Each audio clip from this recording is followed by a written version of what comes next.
Why do you ask the question? Well, what age is What age is your most pleasant? the most pleasant age, I guess, to be? Okay, if I had to think about it, it would be about 7. Because you have no adult responsibilities? Without 7, you're beginning to, at 7, you're beginning to, everything is very, 7. 7. 7. And when I was 7, I lived in Brooklyn, New York. It was about 1925, and it was very pleasant. Looking back, maybe I didn't like it when I was there, but I think I did. Yeah. I was getting to be able to read. I was going to the library at 7. My mother took me there for a card. And Brooklyn was very quiet. And we lived in a house on 5th Avenue in Brooklyn. We had an elevated railroad in front of we lived on the 3rd floor with an elevated railroad in front of the window. And down below was a trolley car line. And you had subways, 3 subways in 1927, believe it or not. Wow. It was a pretty fast... Did you have a car for your family or just the subway? No, the subway. You could go anywhere you wanted on the subway. And the subway was still expanding in New York. It was going into the Bronx. But it was a very, very...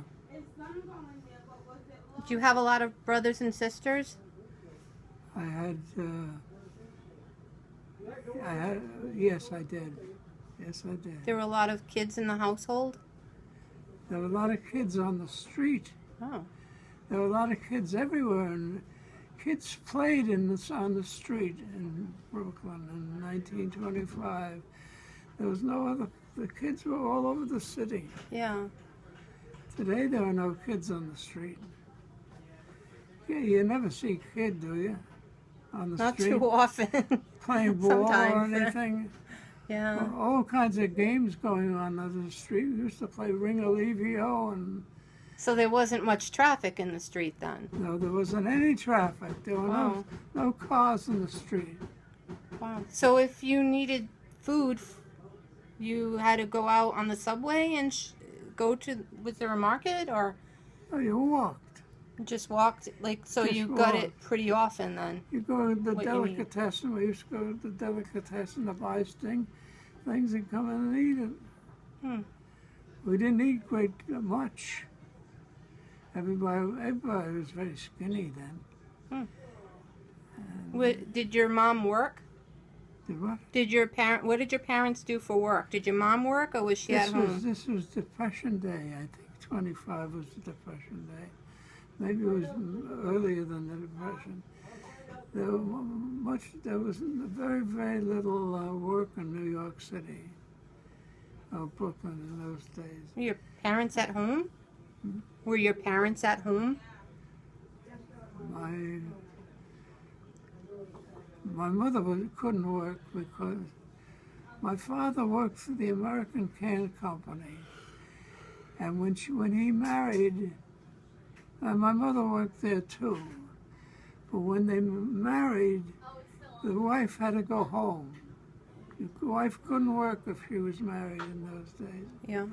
Had to go home and raise the family because the big wheels decided that for you. Yeah. And the building that they worked in Brooklyn, the American Can Company, was a very, very good company that is still there. And the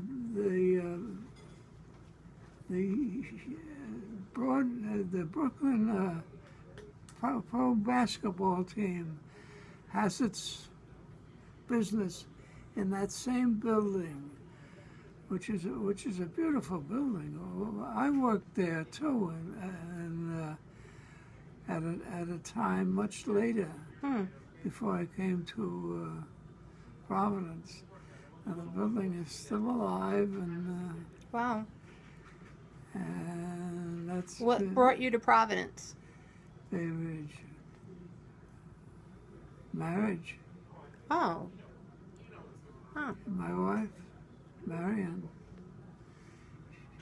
So you met in New York? She met me when I was visiting my brother who lived in the same house Oh, that she lived in on what's the name of the street? Potter's Ave? Oh, before Potter's. Yeah, Potter's Avenue. Potter's Avenue in Providence. Potter's Avenue in Providence. So you were visiting, and she met you then? At that time I was writing for radio, a program called Suspense. And I come up here to sit and hear one of the shows that I did with Mickey Rooney. And your grandmother was living in the same building, and I met her. If I hadn't come up for the show, nothing would have happened. Your life would have taken a different turn then. I said your life would have been different. Oh, much. The whole thing started then. Everything started then. Wow. I don't know whether you would be, well, we wouldn't be sitting here if I hadn't come up here then. No. Come to think of it. You wouldn't be sitting here. I wouldn't have known you. Well, I'm very lucky to have a grandfather who's 99. Well, that's so long ago, I can't remember it all that well at the moment. I would have to sit down and think about it, which I was just doing. What I was doing today was just laying here trying to go to sleep and being successful at it. Until I came to visit. I would have slept all day. See, well now I'm here. I probably will anyway.